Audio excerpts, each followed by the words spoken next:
नमस्कार।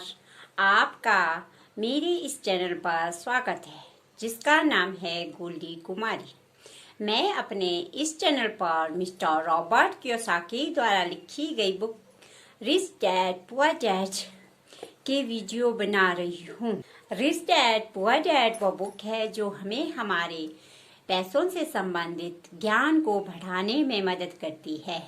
इसमें रॉबर्ट ने अपने 9 साल की उम्र में, जब रॉबर्ट को एहसास हुआ था कि वो गरीब हैं, तो उन्होंने अपने डैडी से अमीर होने के बारे में पूछा था कि हम गरीब क्यों हैं और हम अमीर कैसे हो सकते हैं।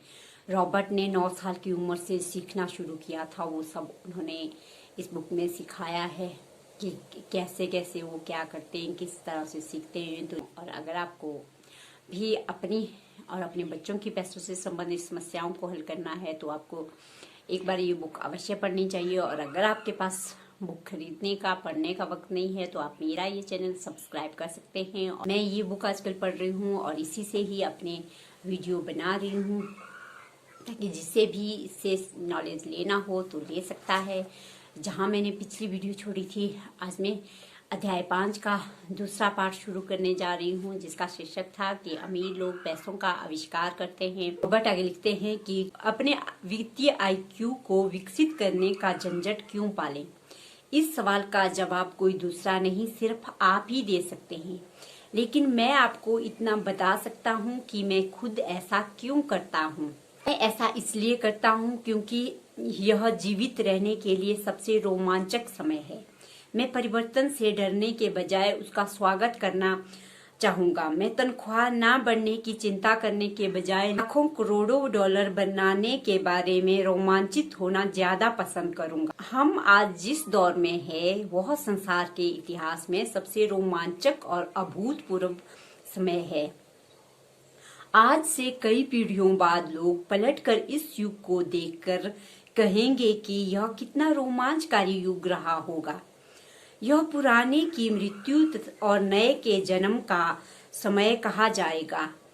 इस युग में उथल पुथल बहुत थी, लेकिन रोमांच भी बहुत था।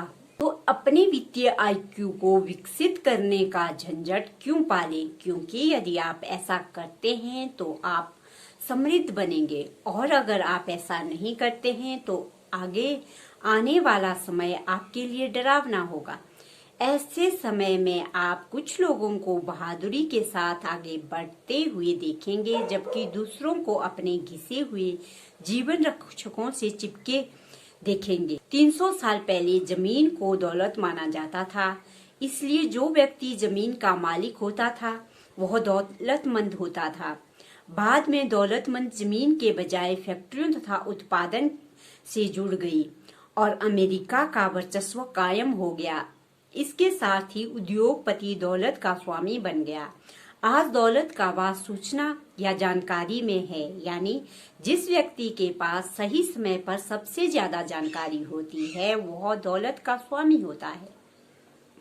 समस्या यह है कि जानकारी पूरे संसार में प्रकाश के वेग से उड़ती है। इस नई दौलत का सीमाओं या हदों में नहीं बांधा जा सकता। जिस तरह की जमीन और फैक्ट्रियों को बांधा जा सकता था, परिवर्तन ज्यादा तेज और ज्यादा नाटकीय होंगे। नए मल्टी मिलियनियर की संख्या में भारी वृद्धि होगी, मगर ऐसे भी लोग होंगे जो पीछे छूट जाएंगे। आज मैं बहुत सारे लोगों को संघर्ष करते और अक्सर ज्यादा कड़ी मेहनत करते देखता हूँ, सिर्फ इसलिए क्योंकि वे पुराने विचारों को कसकर पकड़े रहते हैं। वे चाहते हैं कि परिस्थितियां पहले जैसी ही रहे, इसलिए वे परिवर्तन का प्रतिरोध करते हैं। मैं ऐसे लोगों को जानता हूं जो अपनी नौकरी छूटने या अपने मकान गंवाने के लिए तकनीकी अर्थव्यवस्था या अपने बॉस को दोष देते हैं। दुर्भाग्य से उन्हें यह महसूस नहीं होता कि समस्या का कारण वे खुद भी हो सकते हैं। पुराने विचार उनके सबसे बड़े शत्रु होते हैं।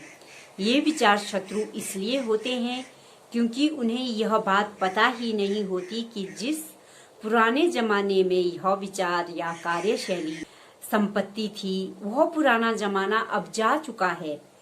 एक दोपहर में अपने द्वारा इजाद किए गए बोर्ड गेम कैश फ्लो का इस्तेमाल करके लोगों को निवेश करने का तरीका सिखा रहा था। एक महिला क्लास में अपनी सहेली को साथ लेकर आई थी।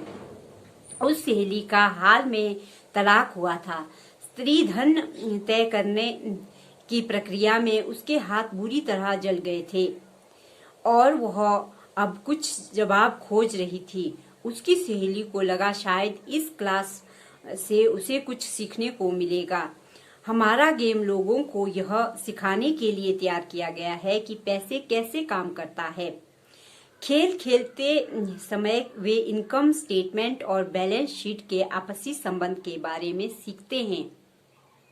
वे यह सीखते हैं कि किस तरह दोनों के बीच नकदी का प्रवाह होता है और किस तरह दौलत की राह में आपको अपनी संपत्ति वाले कॉलम में निकलने वाले मासिक कैश फ्लो को इस बिंदु तक बढ़ाना होता है कि वह आपके मासिक खर्च से ज्यादा हो जाए। एक बार जब आप यह कर लेते हैं तो आप चूहा दौर से बाहर निकलने और तीव्र मार्ग पर पहुंचने में कामयाब हो जाते हैं। आज के लिए इतना ही, आगे का पार्ट अगले वीडियो में। और अगर आपको इस बुक में आगे क्या लिखा है वो जानना है तो आप मेरा ये चैनल सब्सक्राइब कर सकें। घंटी के आइकन को भी दबा देना ताकि आपको मेरी वीडियो की नोटिफिकेशन वक्त पर मिलती रहे। और अगर आपको मेरा ये वीडियो अच्छा लगा हो तो आप वीडियो को लाइक कर सकते हैं। आपका मेरी इस वीडियो को देखने के लिए धन्यवाद। अगले वीडियो में फिर मिलेंगे, तब तक के लिए बाय।